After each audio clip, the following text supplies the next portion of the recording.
Bonjour et bienvenue dans cette nouvelle vidéo consacrée aujourd'hui à l'outil Parcours utilisateur. La vidéo sera composée donc en 3 temps, définition du parcours utilisateur, méthode pour construire un parcours utilisateur et puis un exemple. Premier temps de la vidéo, la définition du parcours utilisateur.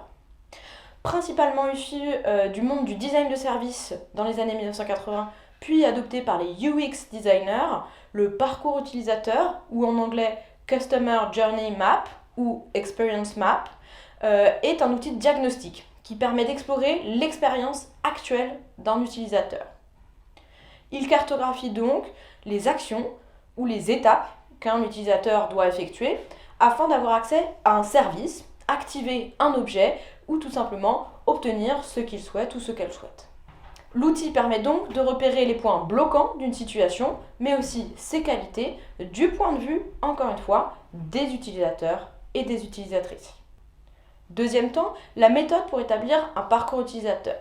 Premier point, il va s'agir de contextualiser. Un parcours utilisateur, c'est relatif à un contexte précis et un besoin précis d'un type d'utilisateur ou d'utilisatrice. Et donc, il va s'agir de commencer par décrire votre utilisateur en mobilisant par exemple un persona. Voir la vidéo à ce sujet. On peut dire par exemple, Sarah, étudiante étrangère de 27 ans, souhaite trouver un logement. Et donc, à ce moment-là, partir de la description du besoin et du persona que vous décrivez. Deuxième temps, il va falloir identifier les solutions alternatives existantes à l'heure actuelle pour répondre à ce besoin identifié. Et donc, c'est quoi les dispositifs actuels ou l'articulation des dispositifs actuels qui répondent plus ou moins bien, plus ou moins partiellement aux besoins que vous venez de cibler. Et donc, sélectionner les plus intéressants à diagnostiquer. Vous pouvez réaliser autant de parcours utilisateurs que nécessaire pour pouvoir les comparer ou les combiner sur une seule cartographie diagnostique. Troisième temps, décrire les étapes de l'expérience utilisateur étape par étape. Donc l'enjeu de cette phase, c'est vraiment de parvenir à identifier les étapes dans le parcours et puis de leur appliquer une évaluation, c'est-à-dire de leur qualifier d'un point de vue positif ou négatif. Donc pour ça, on va vous demander de décrire les actions intermédiaires de votre utilisateur ou de votre utilisatrice en commençant par le début et en arrivant ou non à la réalisation de son besoin. Donc à ce niveau-là, il va falloir faire attention au niveau de précision. Parfois, dans notre jargon, on appelle ça le niveau de granularité. Nous, on vous conseille de commencer large sur la description des étapes et puis d'affiner avec de plus en plus de degrés de précision pendant le projet et pendant l'utilisation de cet outil. Donc on vous propose d'abord de décomposer en grandes phases. Avant, pendant et après. Avant, au niveau du besoin, pendant les activités qui mènent à partiellement ou complètement répondre à ce besoin, et après, quand le besoin est répondu. Décrire dans un deuxième temps des actions, des activités en étapes, et dans un troisième temps, rentrer encore plus précisément dans les détails des actions possibles de vos utilisateurs. On dit généralement qu'il y a entre 4 et 10 activités, actions par phase dans un parcours traditionnel. Petit exemple, si on parle d'un niveau 1, c'est-à-dire avant, pendant, après, dans le cas d'un coiffeur, mon avant c'est j'ai une coupe de cheveux qui ne me plaît pas, je cherche un salon et je réserve, donc c'est une phase de renseignement et de réservation. Le pendant, c'est je vais au salon et je me fais couper les cheveux. Et le après, c'est je repars du salon, plus ou moins contente, et je rentre chez moi. Ça, c'est le niveau 1, avant, pendant, après. Si on rentre dans plus de précision, on se rend bien compte que quand on dit avant, pendant, après, il y a plus de choses qui se passent. Quand je me renseigne, je vais sur Internet, je fais des comparaisons, je cible mon salon. Quand je réserve, je vais potentiellement sur le site Internet ou sur une application où je passe un coup de fil et je réserve ma coupe dans le système de réservation. Quand je rentre encore une fois dans un niveau de précision plus fin, donc on appelle ça un niveau de granularité plus fin, je peux rentrer encore plus dans les détails pour être dans le concret de la vraie vie de l'expérience. Et donc pas oublier les étapes précises, narratives, de vous mettre dans les chaussures de votre utilisateur ou de votre utilisatrice. Quand je dis je compare, ça veut dire quoi? Ça veut dire je me rends sur Google ou sur des réseaux sociaux pour avoir des avis ou sur des plateformes de comparaison dédiées. Et donc je regarde ces avis mais aussi je vais regarder sur une carte, sur Google Maps ou autre carte, si c'est près de chez moi ou près de mon travail. Quand on dit je réserve, en fait c'est aussi ça, c'est je vais sur le site, je clique sur le système de réservation qui me propose un certain nombre de créneaux, je vérifie dans mon propre agenda si je suis disponible. À ce moment-là, peut-être que même j'appelle mes parents ou ma babysitter pour savoir s'ils peuvent garder mes enfants ce mercredi après-midi ou à l'horaire qui m'est proposé. Je retourne sur le système de réservation, je réserve un créneau, etc. Donc on voit bien qu'il y a plusieurs niveaux de précision qu'on peut avoir dans un parcours utilisateur et on va essayer de rentrer dans ce niveau de précision. L'idée, c'est vraiment de commencer large et de raffiner au fur et à mesure en fonction de vos besoins et de l'avancée de vos recherches. Quatrième temps de la méthode, il va s'agir d'évaluer chacune de ces étapes. Et donc, à chaque étape, d'identifier les points positifs et les points négatifs de cette étape du parcours. Ces points positifs et négatifs, ils peuvent être de plusieurs natures. Ils peuvent être fonctionnels. Est-ce que le résultat de cette action est satisfaisant ou non du point de vue du résultat de la réponse ? Technique ou d'équipement, l'action requiert tel matériel que j'ai ou que je n'ai pas. Cognitif, est-ce que c'est une étape compliquée, pas compliquée ? Temporel, c'est long, c'est lent ou au contraire c'est très rapide. Émotionnel, est-ce que l'utilisateur ou l'utilisatrice est stressé, en perte de contrôle ou au contraire se sent rassuré, heureux, heureuse ? Économique, environnemental, technique, degré de contrôle, données nécessaires, système technique nécessaire, etc. C'est à vous d'identifier quelles sont les dimensions intéressantes à analyser en fonction de vos projets et en fonction de vos utilisateurs et utilisatrices. Un parcours utilisateur, c'est donc un outil qui peut être plus ou moins complexe. On peut commencer simplement en listant les actions, complexifier au fur et à mesure en précision, mais aussi travailler d'abord sur une dimension, les actions de l'utilisateur, ses émotions, et puis rajouter au fur et à mesure du projet une dimension, par exemple l'impact environnemental de chaque étape. Et donc ça peut être travaillé en couches, si on peut s'exprimer comme ça. On évalue donc chaque étape du processus, mais aussi le parcours global.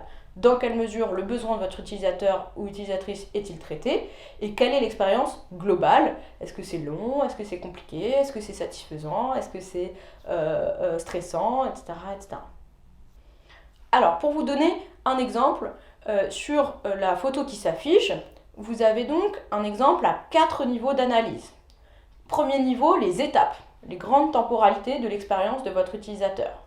Deuxième niveau, les activités et les actions de l'utilisateur. Troisième niveau, une petite illustration des gens et des choses qu'il a en face de lui. Quatrième niveau, ses besoins et ses émotions qui sont évalués. Et en dessous, vous avez une petite ligne avec des idées, de potentielles idées pour améliorer cette expérience.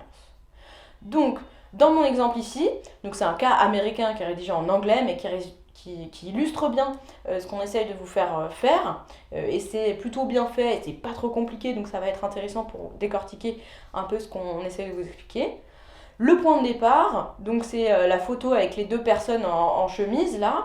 Je suis un chef d'entreprise américain, et je cherche à recruter quelqu'un. Et je veux savoir les conséquences, notamment fiscales, pour mon entreprise.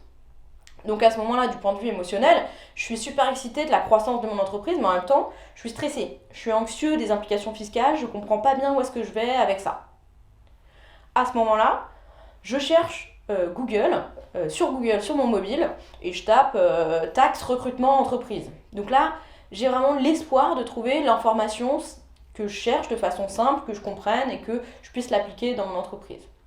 Sauf que, on voit bien à cette étape que je clique sur le site impôts.gouv, l'équivalent américain, et j'arrive sur la page ressources, et en fait, la page est complètement illisible. Il y a beaucoup trop d'informations, c'est très confus, je suis perdue, et donc à ce moment-là, je suis partagée. C'est une étape qui est dysfonctionnelle, parce que ce qui est marqué sur le site, je ne le comprends pas, ça ne répond pas à ma question. Et donc là, il y a par exemple un smiley rouge un peu énervé, et donc je vois bien qu'il y a quelque chose qui dysfonctionne sur cette étape. Je suis submergée par les informations. Étape suivante, je perds pas ma patience. Et je suis assez téméraire, têtue, je cherche sur mon mobile Google un numéro pour appeler le service des impôts et pour espérer avoir quelqu'un au téléphone. À l'étape suivante, je suis content parce que j'ai trouvé le numéro.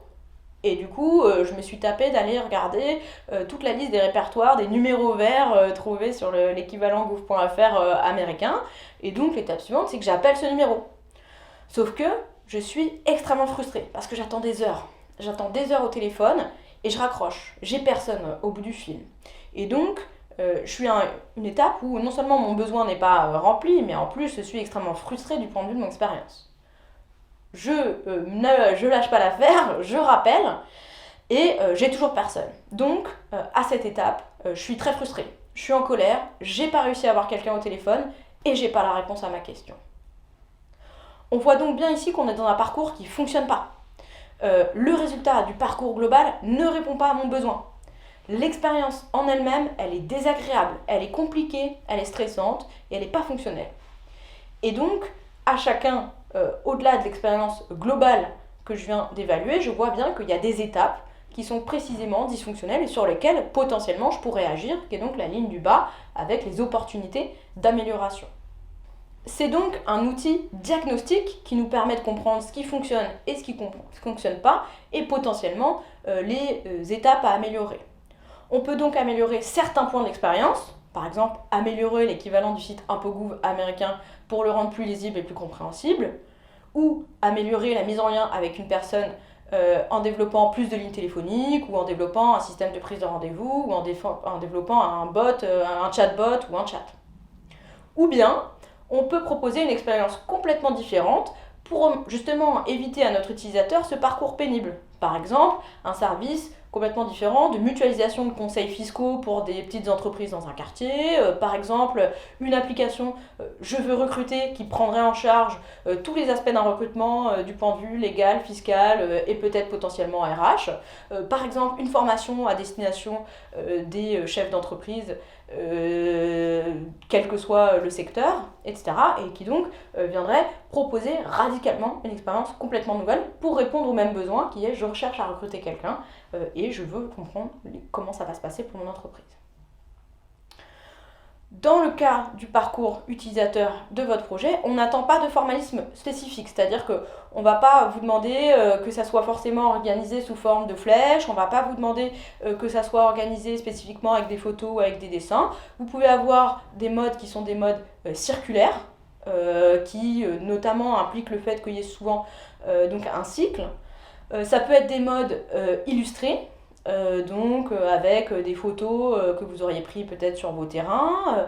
Ça peut être des modes schématiques, des post-it ou des lignes construites avec des blocs de texte sur un outil numérique. Ça peut être toutes sortes de formes qui va vous permettre d'exprimer ce parcours, donc un personnage, un besoin et différentes étapes et différentes dimensions d'analyse. Vous pouvez avoir différentes formes aussi de votre choix, avec, en fonction de votre temporalité de projet, plus ou moins d'analyse, dimensions analysées. Donc là, vous avez sur un thermostat connecté 4 dimensions, mais sur l'exemple qu'on vous montre de Rail Europe, vous avez plus d'une dizaine de dimensions. Donc vous voyez bien qu'on n'est pas du tout sur le même niveau d'analyse. Il y en a un qui peut être fait plus en amont et être complété par la suite, et l'autre qui est vraiment extrêmement systématique et rigoureux d'analyse et complet d'analyse. Donc à vous de doser aussi les efforts sur cet outil. Point de vigilance. Attention à bien noter différents détails qui peuvent paraître anodins a priori, mais qui risquent d'avoir un impact sur vos projets. Si on dit qu'il y a un service géolocalisé par exemple, ça veut dire que votre utilisateur ou votre utilisatrice dispose d'un téléphone, d'un smartphone avec un abonnement à de la donnée. Ça exclut de fait des publics qui ne sont pas équipés. Et donc c'est un petit détail, mais voilà, ça peut être important au regard des types d'utilisateurs que vous allez toucher. Attention, il ne faut pas non plus s'encombrer de détails inutiles qui vous empêcheraient d'avancer à ce stade du projet. Et donc c'est un équilibre qui est un peu délicat à trouver sur quel est le niveau de détail que je dois toucher. Donc n'hésitez pas à vous faire aider par vos coachs à ce niveau-là. Deuxième point, c'est bien un outil diagnostique. On ne montre pas la situation telle qu'on voudrait qu'elle soit, mais telle qu'elle l'est. Et on fait justement émerger de nouvelles questions, de nouveaux problèmes susceptibles de faire évoluer la situation actuelle.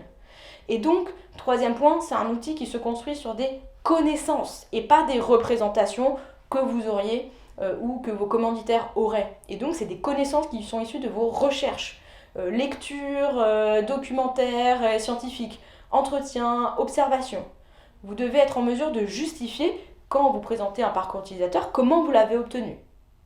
Une des façons peut être aussi d'arriver avec des éléments linéaires et de demander alors à vos utilisateurs que vous aurez en entretien de dessiner leur parcours.